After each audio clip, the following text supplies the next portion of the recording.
నమస్కారం అండి. నా పేరు డాక్టర్ ఆర్ఎంపి శెట్టి. జ్యోతిష్ శాస్త్ర విధానంలో గత కొన్ని సంవత్సరాలుగా అనేక విషయాలు మీకు తెలుపుతూ వస్తున్నాను.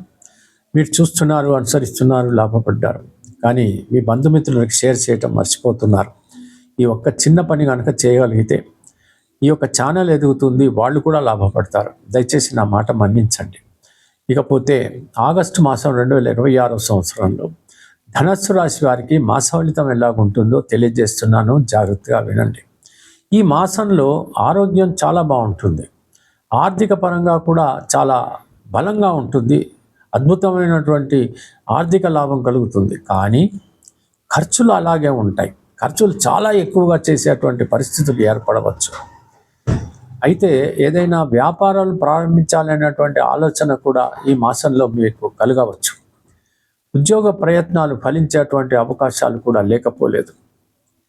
పెద్దలు కూడా ఇంట్లో ఆశీర్వదించేటువంటి పరిస్థితులు కనబడుతున్నాయి.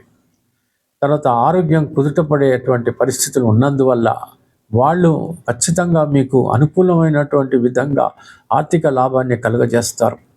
పిల్లలు వాళ్ళ చదువులు చదువుకుంటారు. భార్యాభర్తల మధ్యన సఖ్యత కురిగి ప్రేమ అనురాగం వల్ల ఇల్లంతా కూడా ప్రశాంతంగా ఉండిపోతుంది. విందు వినోదాల్లో పాల్గొంటారు, శుభకార్యాల్లో కూడా పాల్గొంటారు. అక్కడ మీకు గౌరవం మర్యాదలకి ఎట్టి పరిస్థితుల్లో లోటు ఉండనే ఉండదు.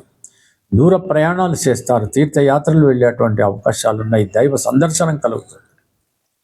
పెళ్లి కానటువంటి వాళ్ళు ఎవరైతే ఉన్నారో వాళ్ళు సత్వరం మీరు ప్రయత్నాలు సాగించండి. మీకు కావలసినటువంటి సంబంధాలు దొరకటం, త్వరితగతిన వివాహాలు జరగటం కూడా ఆశ్చర్యకరంగా ఉంటుంది. ప్రేమికులకు ఇది అద్భుతమైనటువంటి మాసంగా మనం చెప్పచ్చు.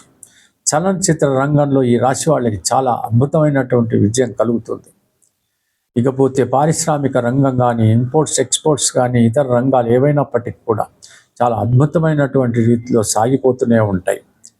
పేరు ప్రతిష్టలకు ఏమాత్రము లోటు ఉండదు. ఇకపోతే ప్రొఫెషన్ రంగంలో ఉన్నటువంటి వాళ్ళకి కనుక తీసుకున్నట్టయితే వాళ్లకు ధనాభివృద్ధే కాకుండా వాళ్ళ యొక్క గౌరవం కూడా పెరిగేటువంటి అవకాశాలు కనబడుతున్నాయి. ఇక మరి ఈ యొక్క దైవ కార్యక్రమాలు ఎలా ఉంటాయి? మీరు అనేక రంగాలలో మీరు పాల్గొనేటప్పటికి కూడా దేవాలయాలకు సంబంధించిన కార్యక్రమాల్లో కూడా మీరు పాల్గొంటారు. ఇంట్లో కూడా ఏవైనా శుభకార్యాలు జరుగుతాయి కాబట్టి అక్కడ కూడా దైవ సంబంధించిన కార్యక్రమాల్లో ఏదైనా చిన్న హోమాలకు చేయటం, జపాలు చేయించటం, ఇలాంటివన్నీ కూడా మీరు చేయించేటువంటి అవకాశాలు ఉన్నాయి. మీ వెంటనే ఒక వ్యక్తి ఉన్నాడు, అతను కొంచెం చూస్తున్నాడు అవకాశం కోసం.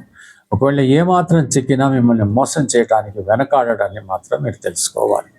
ఒక కంట కనిపెడుతూనే ఉండాలి. ఎవరితోనూ వివాదాలకి పోవద్దు. ఎక్కువగా మాట్లాడితే మాత్రం అఘోరం పాలయ్యేటువంటి అవకాశాలు కనబడుతున్నాయి. ఊహకందనటువంటి ఒక్కొక్కసారి సమస్యలు మీకు ఎదురు కావచ్చు. అంచేత కించిత్తు కొంచెం జాగ్రత్త వహించటం అనేటువంటిది మంచిది. ఏది ఏమైనప్పటికీ కూడా ఈ మాసం అంతా కూడా అన్ని విజయాలు చూస్తారు, కానీ జాగ్రత్తగా ప్రతి అడుగు వేయాల్సి ఉంటుంది. ఆ రకంగా మీరు అడుగులు వేయగలిగితే తప్పకుండా మాసమంతా కూడా మీరు ఉల్లాసంగా, ఉత్సాహంగా, ఆనందకరంగా ఉండేటువంటి అవకాశాలు నాకు గట్టిగా కనబడుతున్నాయి. తెలిసింది కదా. సెలవు, మరి ఉంటాను. నమస్కారం.